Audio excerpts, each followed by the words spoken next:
Bonjour dans cette nouvelle interview du mois et ce mois-ci, c'est Marion Daguet de Marguette qui crée des culottes menstruelles. Vraiment très, très heureuse de t'accueillir, Marion. Marion, c'est aussi une QD et Marion, bien, je l'ai découverte grâce à Aurélie Tombreau, qui est expert comptable que j'ai déjà interviewé. Voilà, donc vous pouvez retrouver son interview sur le blog. Et voilà, je suis vraiment très contente de découvrir quelqu'un de nouveau, mais aussi de vous proposer quelqu'un qui en plus crée des produits. Donc ça sort de la prestation de service, et puis aussi qui est jeune maman. Bonjour Aurélie, pourrais-tu te présenter un peu plus en profondeur? Donc, du coup, donc je suis Marion, j'habite en Charente-Maritime, près de La Rochelle. Je suis, jeune maman, j'ai une petite fille, de 3 ans et une autre, de 4 mois, qui est née très prématurément. Donc, ça a été un petit peu le challenge, de début d'année et donc, j'ai créé, ma marque de lingerie menstruelle en juin 2018. On a fait un financement participatif et voilà, et depuis, Marguette est une marque, de lingerie menstruelle. Mais alors, comment est-ce que tu as trouvé cette idée? Alors l'idée, avant Marguette, c'était un site e-commerce, zéro déchet pour les femmes, orienté pour les femmes, où dessus je recherchais des cosmétiques, bio et de fabrication française et j'avais aussi de l'hygiène intime avec la coupe menstruelle. Donc je faisais de la revente d'une coupe menstruelle de fabrication française et j'avais aucune protection externe. Et puis, il commençait à se faire entendre que, la coupe menstruelle pouvait aussi poser problème, en protection interne, pour la nuit notamment. Où en fait, du coup, dans la cup, quand on dort, le sang, reste à stagner à l'horizontale et donc dans les études qui sortaient, on mentionnait notamment que c'était mieux pour les femmes d'avoir une protection externe pour la nuit. Et donc j'avais ça dans la tête et je cherchais une solution. Il y avait les serviettes hygiéniques lavables en solution. Sauf que moi personnellement, je suis pas convaincue par, les serviettes hygiéniques lavables parce que, ça a tendance à bouger dans la culotte. Donc je sais pas si vous entendez le bébé à côté, désolée. Non? C'est bon?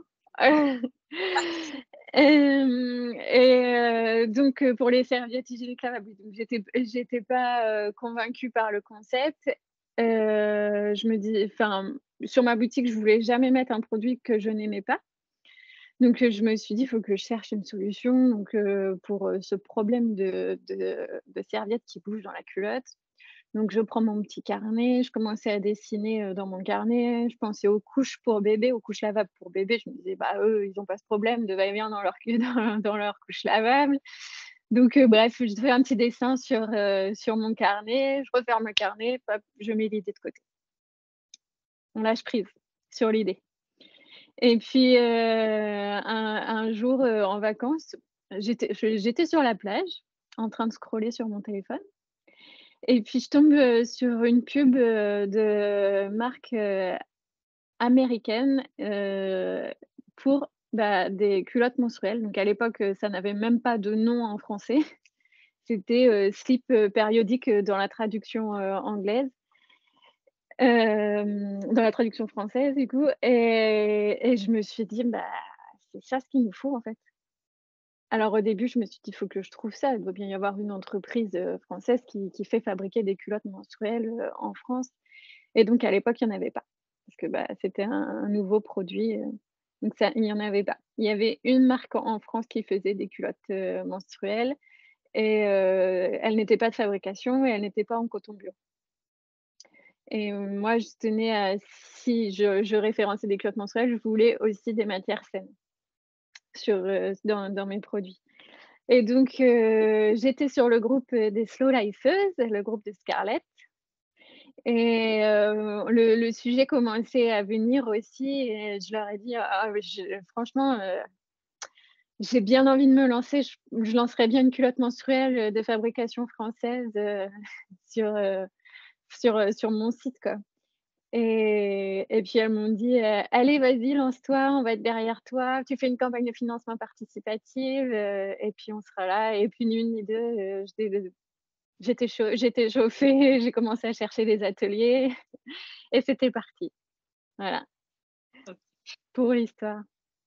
Quelles sont les valeurs que tu veux promouvoir? Il y a le zéro déchet, Le zéro déchet, ouais, ouais, c'est vraiment ça, c'est un acte d'écologie, la fabrication française, voilà, savoir qui fait ton produit, la traçabilité du produit, enfin, pour moi, c'était, inconcevable de faire une culotte menstruelle à visée, zéro déchet, donc écologique, enfin, sans une démarche de fabrication écologique. d'accord, OK. Et C'était est-ce vraiment ça. Et puis, aussi derrière, après, au-delà du zéro déchet, c'est aussi, libérer les femmes parce que, porter une culotte menstruelle, c'est se libérer de l'inconfort des protections hygiéniques qu'on a connues, hein. ah, c'est bon, alors moi, c'est vrai que pour tout te dire, je suis maintenant ménopausée, donc j'ai j'ai entre guillemets «plus» ce problème-là, mais c'est vrai que je pense à ma fille et c'est, tous les enfin bon, tous les mois, je lui rachète ses protections, hein, puisqu'en plus elle met pas de tampons, donc c'est des serviettes et Mmh. tout. C'est vrai que c'est plutôt pénible et Ouais. c'est vrai que j'y pense, pour elle. Après, Mmh. heu il faut aussi, je pense aussi avoir un esprit ouvert à ça. C'est-à-dire Mmh. il y a aussi peut-être on peut avoir de la peur, que, bah, ça s'échappe, d'avoir des fuites. Ça peut aussi dépendre du flux, je suppose. Moi, je sais que j'avais un flux très très important quand j'étais, plus jeune. Ouais. C'était une fois aussi un peu compliqué. Alors est-ce que par rapport aux culottes menstruelles, est-ce qu'il y a des niveaux, en fait, Ouais. léger, flux moyen? Oui, c'est ça. En fait, du coup, le niveau d'absorption, il va bouger selon l'épaisseur, que tu mets d'éponge, à l'intérieur. Donc, moi, par exemple, dans mes culottes, c'est soit selon les modèles, c'est soit du tencel, soit, en bambou, hein, une viscose de bambou. Donc ça fait, vraiment une matière, éponge qui vient absorber. C'est des matières, bouclées. Et du coup, selon l'absorption que tu veux donner à ta culotte, tu mets soit une seule couche pour les flux normaux ou 2 couches pour les flux abondants. Et la largeur aussi, de l'entrejambe, va compter et la longueur aussi bien sûr, de la protection va compter. D'accord, OK. Donc il y a Donc un certain risque de, parce que moi, bon, alors petite anecdote, hein, ma fille, ben, ça lui est arrivé que, elle était au lycée et ça a transpercé, quoi. Enfin, je veux dire, donc ouais, c'était bah, ouais, ouais. Oh, ça nous arrive toutes, hein.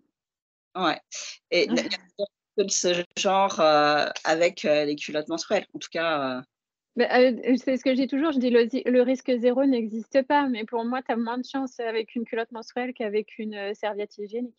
Parce que unique, la ouais. serviette hygiénique, elle va se décoller, elle va rouler, on a toutes connu ça, hein. Mmh, ça, ouais, exact. Mmh. Et puis, ça part sur le côté et puis voilà. Tu, On a hem, tous eu des anecdotes comme ça et tu se fais sentir humide dans la serviette. Alors que du coup, tu fais que avec les la culotte culottes menstruelle, beaucoup moins. d'accord et tu fais que les culottes menstruelles en ce moment ou, Oui, exclusivement que des culottes menstruelles. OK On a j'ai 7 modèles, de culottes menstruelles et ouais, c'est que ça. et tu fais aussi donc pour les jeunes ados? Pour les ados, sur mon modèle, phare, le best-seller, j'ai l'original et du coup, oui, j'ai une taille, 2XS, 12-14 ans. D'accord, OK. Donc Quelle difficulté est-ce que tu as eu à la cré enfin à la création de après parce que ce «retournement» entre guillemets d'activité puisque tu as complètement arrêté les autres produits, mmh. tu ne t'es focalisée, que sur un seul produit. Quelle difficulté est-ce que ça a été compliqué, de voilà De bifurquer. ouais bifurquer? Ce qui a été compliqué, oui, ça a été de faire comprendre que Marguerite n'était plus un site e-commerce, mais une marque et D'accord. du coup, ça a été toute, une image de marque à retravailler et ça a été compliqué au début. On me mentionnait comme boutique vendant des culottes menstruelles et pas comme une marque de culottes menstruelles et ça a été un petit chemin qui a dû être fait. Et donc, grâce à ta communication, je Mmh. suppose. Ouais. Et puis ça T'as s'est encore amélioré après du coup quand on a refait le site avec, Scarlett et du coup, j'ai vraiment, créé une image de marque forte, que j'ai mise sur le site, sur les réseaux sociaux et sur mes packaging d'accord, OK. pour que Qui tout soit sont tes clientes? Est-ce que tu as fait, voilà, est-ce que tu les connais? Heu, alors, c'est, souvent des jeunes femmes quand même, actives parce qu'on est quand même sur un produit qui a un certain prix de fabrication française. On est, 32,90 pour la culotte originale et jusqu'à 59,90 pour, une culotte flux abondant avec de la dentelle, taille haute. Donc c'est quand même un bon budget. Donc ouais, des jeunes femmes, actives, beaucoup de parisiennes, en majorité. Bah, du coup, très sensibles, aux valeurs, Marguerite, elles font attention à ce qu'il y a dans les produits, à la fabrication, elles, c'est pas des femmes qui vont, jeter leur dévolu sur, le premier produit trouvé. Elles vont avoir beaucoup de réflexion avant l'achat. OK. Hem, donc, et comment alors, oui, tu as dit que tu avais plusieurs styles. Comment est-ce que ça se déroule le processus créatif? Comment est-ce que tu penses une culotte? Est-ce que tu en fais une? Est-ce que tu en sors une, je sais pas, par saison ou c'est genre Non, pas du tout. Alors, comment, comment l'idée me vient? Je pense que l'idée, elle arrive, elle arrive comme ça.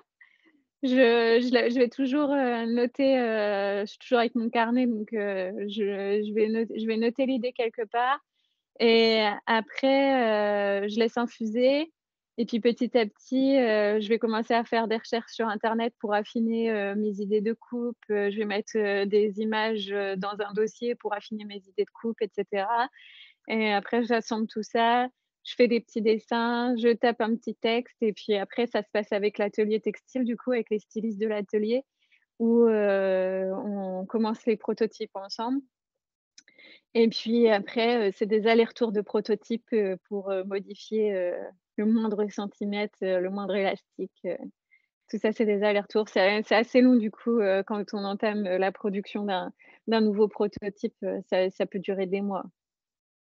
ah oui, d'accord, et par rapport au choix du tissu, au dessin, aux couleurs, tu Du coup, le choix du tissu, donc au début, j'étais partie, pour, l'original, pour le premier. Ça s'est fait sur, questionnaire. Pour vraiment, la première culotte, ça s'est fait sur questionnaire où, j'avais, demandé, le choix, par exemple de la couleur, et j'étais partie vraiment à faire dans l'idée de faire une culotte menstruelle tout à fait basique, des plus conforts et des plus qualitatives possibles. Donc avec des matières saines. Donc c'était, coton bio et une culotte noire parce on aime toutes porter des culottes noires, la grande majorité. Élastique large, pour le confort, donc c'est souvent ce qu'on met sur, les culottes, de sport, donc les élastiques larges et plats. Comme ça cisaille pas, on n'est pas gêné, c'est ça entoure bien le ventre et puis, voilà pour, ce modèle-là. Après sur les 3 modèles, je suis restée sur les 3 premiers modèles du coup, je suis restée sur le coton bio et ensuite, j'ai voulu, faire des culottes menstruelles en laine mérino, en ajoutant la laine mérino. Parce que, j'ai fait beaucoup de recherches, sur, la laine mérino et pour moi, c'est un tissu qui avait toutes les qualités et qui a toutes les qualités pour des culottes menstruelles parce que c'est un tissu qui est ultra léger, super confortable, qui absorbe les odeurs, qui sèche très vite et voilà et j'en ai la preuve avec, ma culotte, c'est un shorty du coup, le Colette, qui est, s en laine mérino complètement et il est ultra léger et il est vraiment hyper confortable. Voilà. Et puis après, du coup, j'ai, refait 3 autres modèles qui, eux, sont, en tissu, à l'extérieur, c'est du coton bio, 50 avec, du modèle Donc ça, c'est pareil, c'est pour, avoir une culotte, douce, enfin, je mise vraiment toujours tout sur le confort, donc et puis, une culotte super douce et à l'intérieur, du coup, elle est doublée en laine mérino pour, le côté ultra léger encore, de la culotte et puis Et pour que quels le sont tissage soit plat.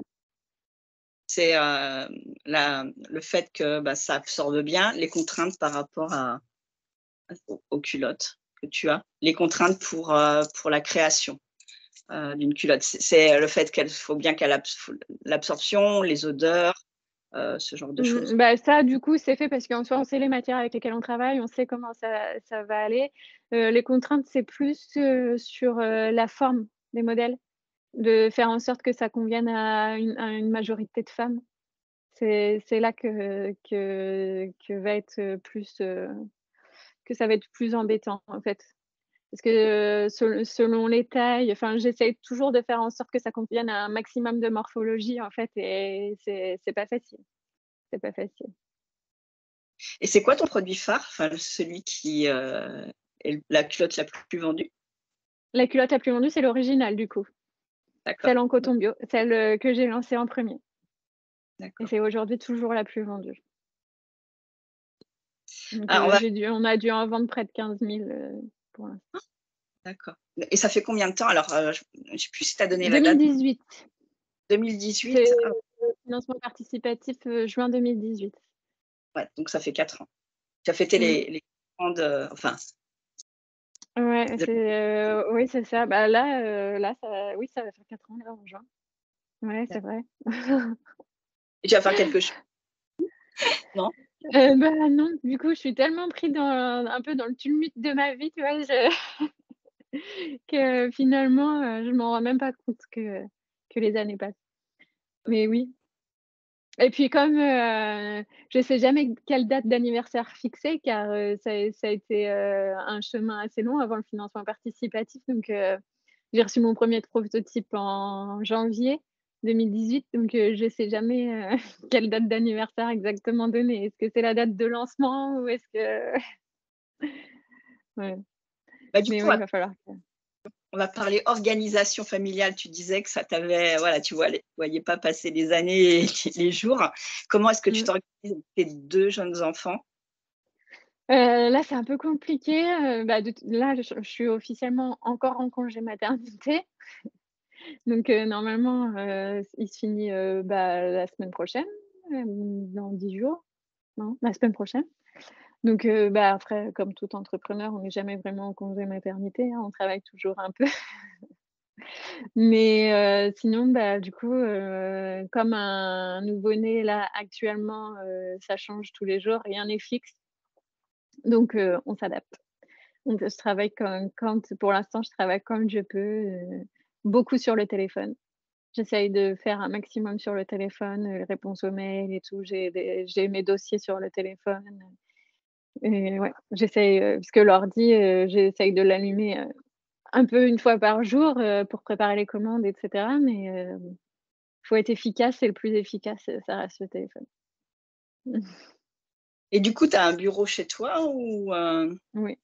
Oui, j'ai ouais, un bureau chez moi. Ouais, je travaille que depuis la maison, j'ai le bureau à la maison et on a tout le stock aussi à la maison. ah OK. On a le garage, le garage est un entrepôt logistique. Mais si tu t'agrandis, est-ce que Ah tu ouais. sais t'agrandir, voilà. Voilà. J'espère, du coup, mon objectif, c'était, vraiment de me débarrasser de ça, de la logistique et puis, du coup, pour, resituer un peu, Marguerite, quand, j'ai démarré en 2018, c'est parti sur les chapeaux de roue vraiment jusque 2019, c'était, vraiment, à fond et on a gardé le stock ici. Et puis, après, ça a commencé à baisser, baisser, baisser, le chiffre d'affaires et donc du coup, je peux au point où, bah, je pouvais plus, me déléguer la logistique.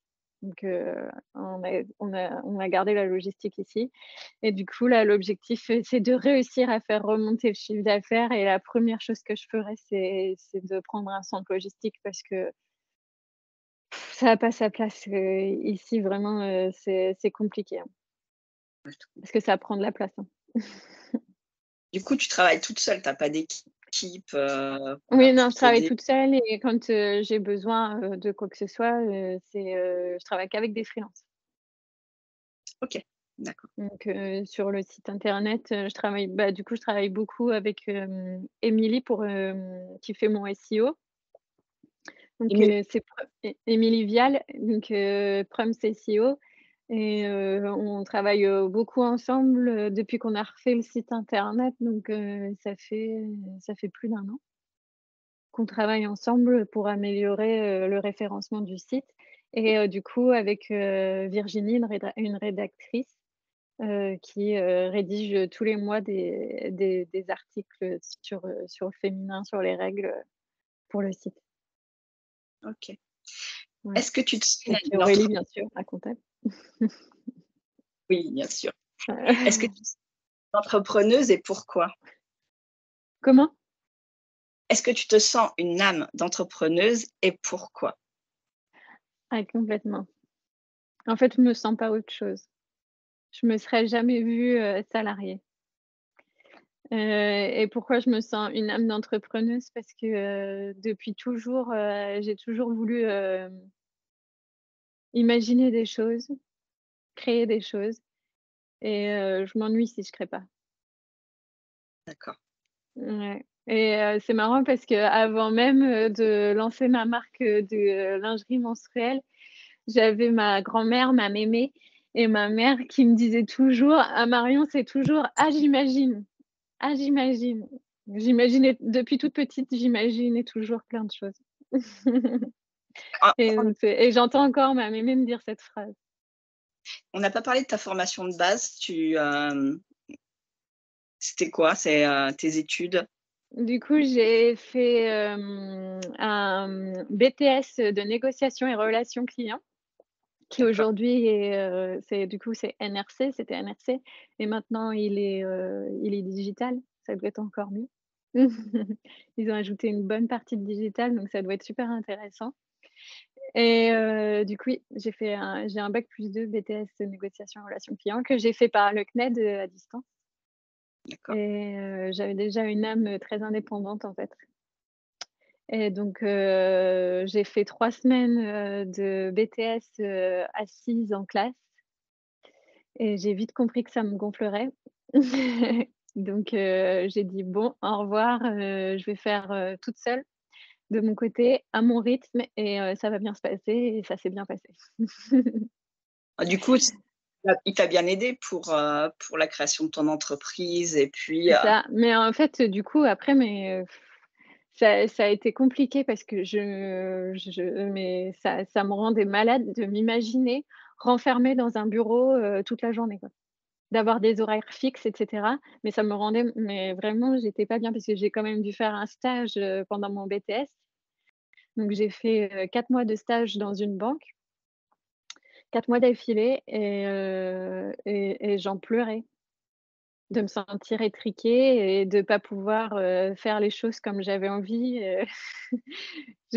surtout que quand on est dans un stage, on est vraiment pour le coup étriqué parce qu'on nous écoute pas, on nous donne pas forcément les missions qu'on doit faire pendant notre stage et c'était hyper frustrant, hein. Enfin, tu y vas, tu as envie de mettre des choses en œuvre, et enfin on te recale quoi.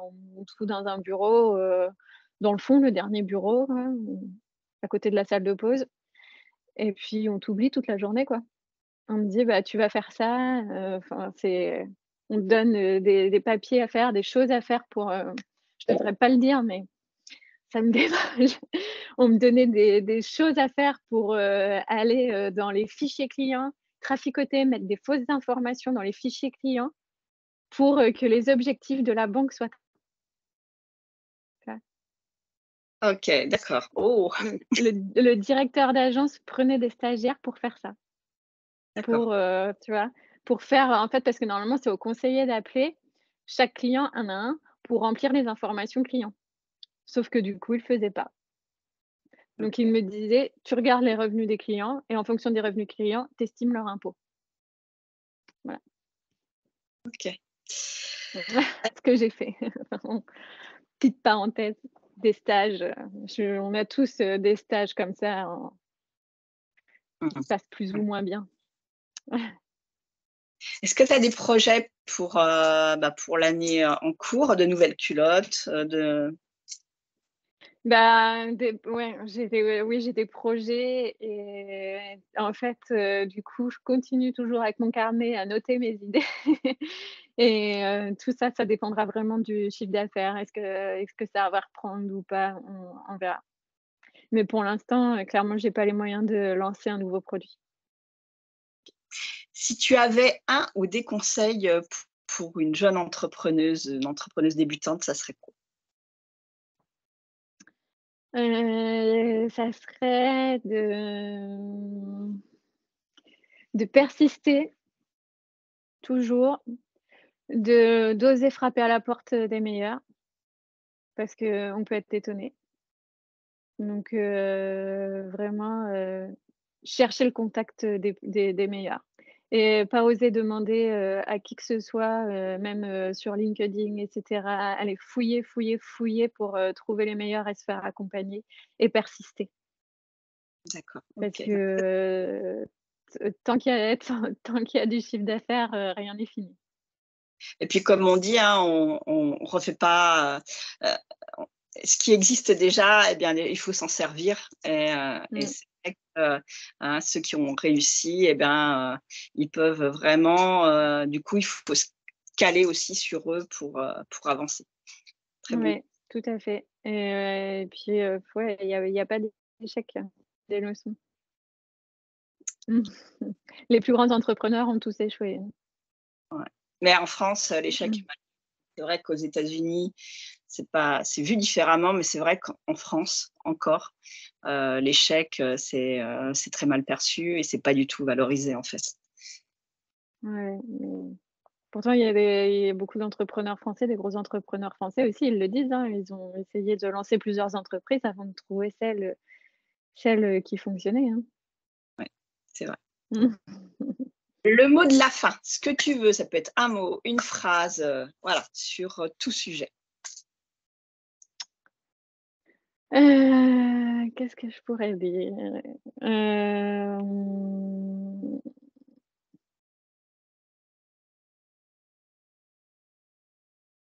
que, on va dire un mot pour les femmes, sentez-vous libre d'entreprendre, tout ce qui vibre en vous. Voilà et que si vous avez une idée qui vient, notez-la quelque part, lâchez-vous la grappe et toutes les idées pour, que le chemin se mette en place, vont venir.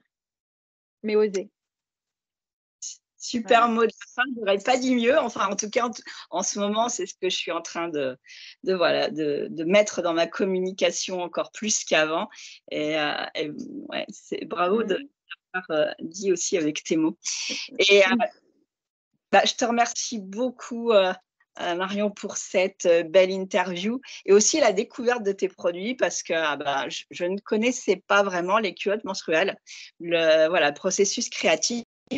Donc, mesdames, mesdemoiselles, vous qui regardez cette interview, eh bien, allez sur le site de Marion, allez découvrir ses culottes et puis, faites-le connaître au plus grand nombre de jeunes femmes, de Ouais. plus mûres.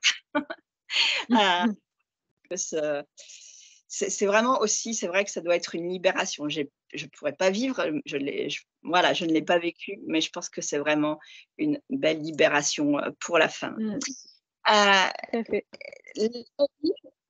l'interview, du mois prochain, du mois de juin sera une naturopathe. Je peux pas encore vous donner son nom puisque c'est pas encore tout à fait calé, mais en tout cas, ce sera encore, une découverte d'un nouveau métier et d'une nouvelle entrepreneuse. Merci beaucoup. Super. Merci à toi aussi Nathalie.